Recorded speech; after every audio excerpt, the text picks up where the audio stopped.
రంగారెడ్డి జిల్లా తలకొండపల్లి మండలం కోరింతకుంట తాండా గ్రామ పంచాయతీలో సెరికల్చర్ రీసోర్స్ సెంటర్ ను ఉద్యానవన పట్టు పరిశ్రమల శాఖ డైరెక్టర్ యస్మిన్ బాషా కలవకుర్తి ఎమ్మెల్యే కసిరెడ్డి నారాయణ రెడ్డితో కలిసి ప్రారంభించారు.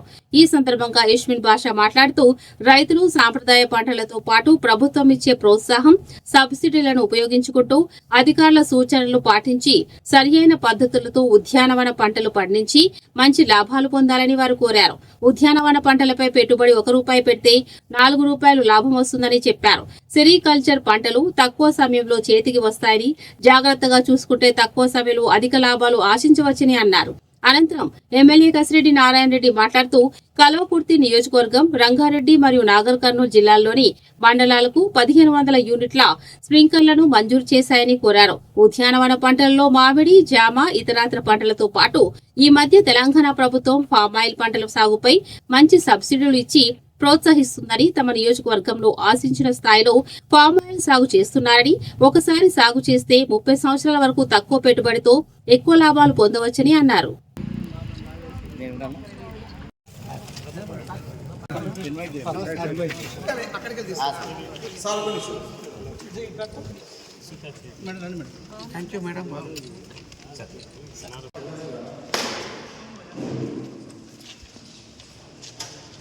सरपंच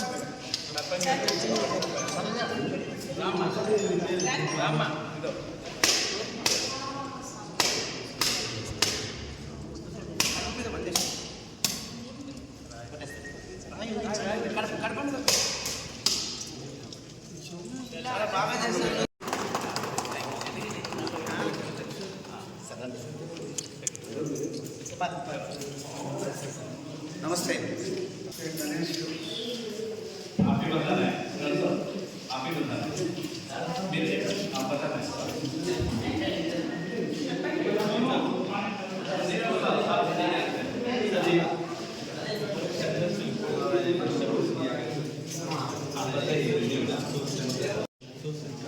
सर एक्चुअली ఒకటే అలౌ చేశారు మళ్ళీ మన ప్రయత్నం చేసి ఇంకా లాస్ట్ ఇయర్ టు ఈ ఇయర్ టు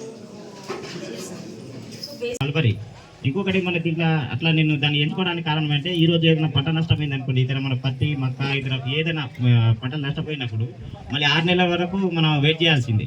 కానీ మల్బరీలో ఈ రోజు నష్టపోతే మళ్ళీ 10 రోజుల్లోనే నేర్చుకునే అవకాశం వెంటనే ఉండి వచ్చే లాభాలలో ఒక 10,000 తగ్గవచ్చు, కానీ అసలైన దాంట్లో అనేది తగ్గదనేది దానికి నాకు పూర్తి క్లారిటీ తీసుకున్న తర్వాత క్రమంగా మొదట్లో కొంచెం నేను పెట్టుకున్నప్పుడు నాకు ఇక్కడ అంటే సహకారం అనేది చాలా తక్కువ, ఎందుకంటే కొత్తగా పెట్టుకున్నాం కాబట్టి మా తాతల కాలం నుంచి మేము అన్ని వ్యవసాయం చేస్తున్నాం. మా ఊరు వాళ్ళకి కొత్త ఇదేంటి మీరు చేసి నేర్పిందా అంటే ప్రయత్నం ప్రతి ఆఫీసర్ చేస్తారు, కానీ అడాప్షన్ అనేది రైతుల నుంచి ఉంటే, యాక్సెప్టెన్స్ అనేది రైతుల నుంచి ఉంటేనే ఆ స్కీమ్ అనేది సక్సెస్ అవుతుందని వాళ్ళు చక్కగా చెప్పాము. సో ఇది ప్రతి దానికి వర్తిస్తుంది, ఆ కూరగాయల సాగులో కూడా వర్తిస్తుంది, ఆయిల్ పామ్లో వర్తిస్తుంది. క్రాప్ డైవర్సిఫికేషన్ ఇప్పుడు గవర్నమెంట్ చాలా స్ట్రెస్ చేస్తుంది క్రాప్ డైవర్సిఫికేషన్, ఎందుకంటే ఒక హార్టికల్చర్ పంట కానివ్వండి, సెరికల్చర్ అయితే ఇంకా లాభాలు ఉన్నాయి. హార్టికల్చర్ కూడా ₹1 ఇన్వెస్ట్మెంట్ చేస్తే మీకు ₹3 నుంచి ₹4 తప్పనిసరిగా ప్రతి రైతుకి కంపల్సరిగా వచ్చే అవకాశాలు ఉన్నాయి.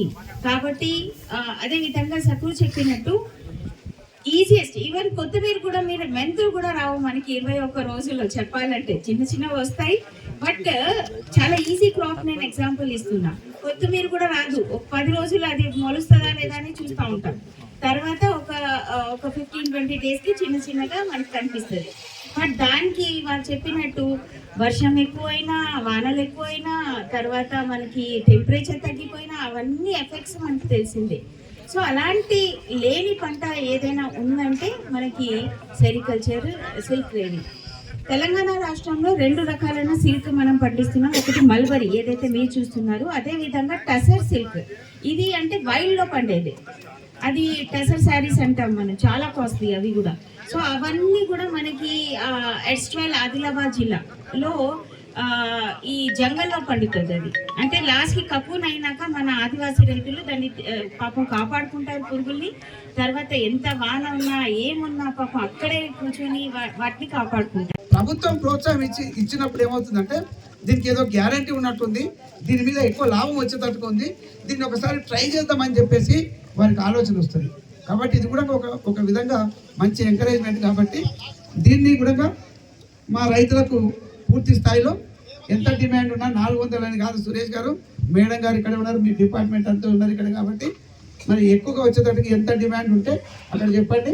నేను ఆ రోజు కూడా చెప్పినాను, ఇక్కడ మండల్ వైజ్ ఉన్నటువంటి ఏఈ అగ్రికల్చర్ ఆఫీసర్స్ ఎవరైతే ఉన్నారో ఏఓస్ వాళ్ళు, మీరు మండల్ వైజ్ ఎవరు ఉన్నారో వాళ్ళందరూ కూడా ఈ రైతులకు కొద్దిగా ఎక్స్ప్లెయిన్ చేయాలి. ఈ సెరికల్చర్కి సంబంధించినది వాటి మీద కూడా నేను ఇంట్రెస్ట్ చూపిస్తాను. ప్రభుత్వానికి వీళ్ళు ప్రతిపాదన చేయాలి. అందులో ఇప్పుడు ఉన్నటువంటి అగ్రికల్చర్ మినిస్టర్ కూడా బాగా ఎక్స్పీరియన్స్, అందులో అగ్రికల్చర్ మీద బాగా ఇంట్రెస్ట్ ఉంటుంది. ఇలాంటి వాణిజ్య పంటలు ఏమన్నా పండించడానికి కూడా ఆయన ఎక్కువ ఇంట్రెస్ట్ చూపిస్తారు. అందులో ఖమ్మంలో మరి ఆ విషయం చెప్పుకోవాలంటే వారి గురించి, ఫస్ట్లో అది ఈ పామాయిల్ అక్కడే ఉండేది, ఇప్పుడు కూడా ఎక్కువగా ఉంటున్నది అక్కడే. దాన్ని ఇక్కడ కూడా తీసుకురావాలని చెప్పేసి ఆ రోజు ఉన్న ప్రభుత్వంలో నిరంజన్ రెడ్డి గారు ట్రై చేసి ఇక్కడ హైవే మీద, బెంగళూరు హైవే మీద ఏమంటుంది పేపేర్ దగ్గర పెద్ద ఎత్తున పెట్టాను. నేను ఫస్ట్ టైం అక్కడ ఎమ్మెల్సీగా ఉంటే నేను అక్కడ వెళ్ళినాను. చాలా విపులంగా అవన్నీ చెప్పి రైతులను మోటివేట్ చేసి ఆ కార్యక్రమం చేసుకుంటూ వచ్చాం. దానికి కూడా ఒక ఎకరాకు 1 లక్ష రూపాయలు వస్తుంది. ఇది టోటల్గా డిఫరెంట్ ఉంది. అంటే ఒకసారి వేస్తే మళ్ళీ అందులో కొన్ని పంటలు పండించుకోవడానికి, ఈ కమర్షియల్ క్రాప్స్ పెట్టుకోవడానికి అవకాశం ఉంది. ఒక 4-5 సంవత్సరాలు అవి పెరిగేంత వరకు నష్టం రైతుకు అసలు ఉండదు.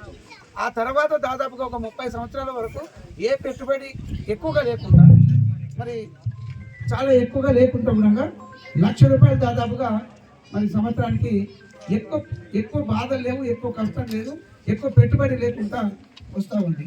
దాన్ని కూడా చాలా మటుకు ఎంకరేజ్ చేస్తాం. సురేష్ గారు కూడా ఇక్కడ కూడా చేసినట్టు మనము కట్టాల మండలం ఇప్పుడు 3000 ఎకరాలు ఉన్నాయని చెప్తున్నారు. చాలా కాయ కష్టపడి రైతులు డిమాండ్ లేని దాన్ని పండించుకొని ఎక్కువ పంట పండించినా కూడా ఎక్కువ లాభం లేక ఇబ్బంది పడుతున్నటువంటి ఈ పరిస్థితి.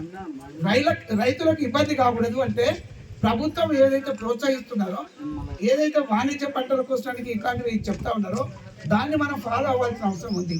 మనం గుడ్డిగా మన తాతలప్పుడు ఉన్నది అటువంటిదే నేను చేస్తున్నాను కాకుండా ఈ టెక్నాలజీని అడాప్ట్ చేసుకొని ప్రభుత్వం కూడా ఏ విధంగా ముందుకు తీసుకెళ్ళాలి, రైతులకు ఏ విధంగా ఉపయోగపడుతుంది, దేనికి సబ్సిడీ ఇవ్వాలి, దేనికి ఫ్రీగా ఇవ్వాలి, అందులో బీద రైతులు, దళిత రైతులు, గిరిజన రైతులు కూడా ఉంటారు, వారికి ఏ విధంగా చేయాలి, ఇవన్నీ కూడా ఈ డిపార్ట్మెంట్ వాళ్ళు చేస్తున్నారు.